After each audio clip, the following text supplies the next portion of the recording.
Welcome to Wallace on Wire. Today, we're talking about Amirudin Shari's strategic political maneuvers. We are really watching a classic, high-stakes political chess game just unfold in real time. And it's all being orchestrated by Dato Seri Amirudin Shari, the current chief minister of Selangor. It is. He's set two massive dominoes in motion. Yeah. First, he's finally confirmed his own ambition to move to the federal level, to Putrajaya. And second, he's dropped this huge name as his potential successor right there in Selangor. And this is, far more significant than just your standard political talk. For anyone listening, you have to understand the geography here. Amirudin is the head of Selangor, which is Malaysia's wealthiest state. That gives him just immense power. The economic engine room, really. Exactly. So a move to Putrajaya isn't a sideways step. He'd be shifting from leading a state to becoming a federal minister, directly shaping national policy. The implications are enormous, especially since he always seemed quite happy to stay in the state government before. Yeah, that's the big shift, isn't it? This open readiness for a national role. It signals a very defined, high-level career move. Absolutely. So the tension is all about timing and alignment. We really have to unpack two things today. The ministerial ambition, which seems to be capitalizing on a bit of a shaky federal cabinet, and then this almost surgical positioning of Nurul Izzah to potentially fill his shoes. Well, let's start with Amirudin himself in this pivot. He recently confirmed that he's actively considering, and he said he has no reservations about taking up a ministerial job at the federal level. Right. What's really fascinating here is the complete change in tone. I mean, for months, his public line was all about state stability. Now he's publicly saying he'll answer the call if a cabinet role opens up. So the big question is, why now? What does this say about his own perceived readiness? He was careful to say he'll finish his current term as chief minister, which is critical for stability. It is a very important assurance. But his readiness, it just confirms this commitment to a national stage. When you're moving from managing an economy like Selangor's to national policy, you'd be looking for a portfolio that really maximizes that experience. Precisely. And if you connect his ambition to the broader political climate, the timing just becomes crystal clear. This talk about a federal cabinet reshuffle is getting very intense. It's not just talk anymore. No. So when a sitting high-profile chief minister confirms his availability, it's not a wish. It's a direct response to a clear demand. We need to look at what's creating these vacancies and the, frankly, immense pressure on the current national cabinet to get some stability. Well, given his track record with Selangor's economy, you'd think he'd be perfect for something like trade or the economy portfolio. Yeah.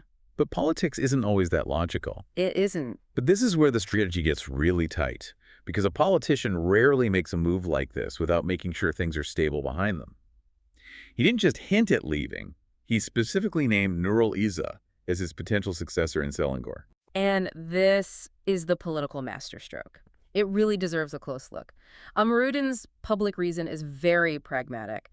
He says placing the prime minister's daughter in charge of Malaysia's most crucial state would let her gain valuable administrative experience. So it's framed as professional development. That's the stated benefit, yes. But the second, and I'd argue politically more powerful reason, is about managing the optics. This move is specifically designed to get ahead of and maybe neutralize the inevitable public criticism about nepotism. Ah, okay. Because that criticism would almost certainly erupt if she were just directly appointed to a federal cabinet position in Putrajaya with no real executive track record. The route through Selangor is a political proving ground. It lets her build legitimacy. That distinction is so important. We should remind ourselves, Nurul Izzah currently holds no public office. She lost the Permatang Pau seat in the 2022 general election. So this move, if she accepts it, and Amirudin said he's floated the idea to her, but the decision's hers, this would be an incredibly fast return to high-level politics. Yeah. She'd go from being on the sidelines to an executive decision maker almost overnight. A very rapid return. So this is where we need to ask the critical question, and I want you, our listener, to really think about this. Given how sensitive appointments are, especially involving the Prime Minister's immediate family, does this Selangor route actually sidestep the nepotism critique? Or is it just a more carefully managed path to the same result, just, wrapped up in a layer of executive training? That is the defining question, isn't it? And the answer will come down to public reception. The public will judge her on her performance in Selangor, not on the justification. But let's look at the engine driving all of this, the state of the federal cabinet. Right, the vacancies. The reshuffle talk is serious because there are definite high-level changes coming that create the very openings Amiruddin is now available for. We can see four distinct pressure points right now. Four. First, the recent resignation of Datuk Iwan. He's the president of the United Progressive Kinabalu organization and was the Minister of Entrepreneur Development and Cooperatives. That's one clear vacancy. Okay, one down. And second, there's a hard deadline coming up next month for Tengku Zafrul, the Minister of Investment, Trade, and Industry. His Senate term is expiring. It is. So if his term isn't renewed or he isn't given another way into the cabinet, that's another very high-profile vacancy that needs a competent replacement. And we can't forget the long-term instability that's been there for a while. There are still two critical economic portfolios that have been vacant since May. Yes.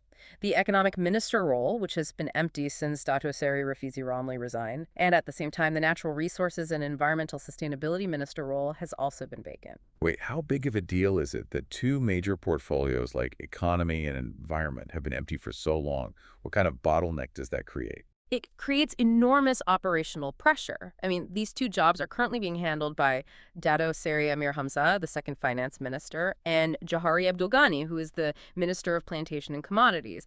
They're doing it on a temporary interim basis. So they're double-hatting. They're double-hatting, exactly. And when you have top-level ministers trying to run two major portfolios, they just can't give the focus needed for strategic planning in either role. So this pressure to stabilize the administration, plus the two impending departures, it makes this the perfect time for a candidate like Amiruddin to signal his availability. It all clicks into place. So moving from the national cabinet back to the party itself, we can't talk about the future of Parti Keadilan Rakyat PKR without talking about Dato Seri Rafizi Ramli, the former economic minister. Amiruddin was asked directly about that intense friction between Rafizi and Nurul Izzah. He was, and his response was a very strategic attempt to de-escalate that rivalry. He gave a measured assessment, he acknowledged the competition caused some damage, but then he strongly emphasized it was not as serious as external observers claim. So he's downplaying it. He's absolutely downplaying what has been a long-running, very public power struggle between two major figures in the party. Right. And, more importantly, on Rafizi's future, Amiruddin was very clear about an open-door policy. He said he believes the path for Rafizi to return is still open, and he cited Rafizi's history of making comebacks. It's basically an invitation from the current leadership to an internal rival. But that open invitation, it contrasts so sharply with what Rafizi himself said back in July. He was talking about potentially quitting Parti Keadilan Rakyat altogether after this parliament term because he was so frustrated with the party culture. A massive statement. It's huge coming from someone with his kind of grassroots support and history. It is indeed. And Amiruddin's response to that was very pragmatic. It was framed as respecting a personal choice.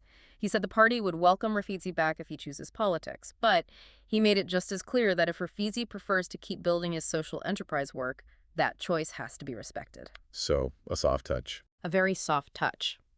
The tricky part here is that Rafizi himself has said he can't just abandon his responsibility to the voters in Pandan, which basically anchors him to the party for now, no matter how frustrated he is. This High Wire Act really raises a big question for the party, doesn't it? With so much at stake in both Selangor and Putrajaya, and this need for strong leadership, how does Rafizi's ambivalence, his frustration versus Amiruddin's open welcome and Nurul Izzah's rise, how does that affect the balance of power inside Parti Keadilan Rakyat? It leaves a huge disruptive question mark in their future plans. I think to summarize the immediate implications, Amiruddin's move to Putrajaya is highly strategic. He's capitalizing on critical federal vacancies that need immediate attention. And his attempt to position Nurul Izzah in Selangor is a masterful political sidestep. It's designed to manage that nepotism critique while making sure she gets vital executive experience. These aren't minor shifts at all. Not at all. These are foundational decisions that will fundamentally redefine the leadership landscape of the party, of Selangor, and the federal cabinet for the next few years. Remember to like and subscribe for more videos like this.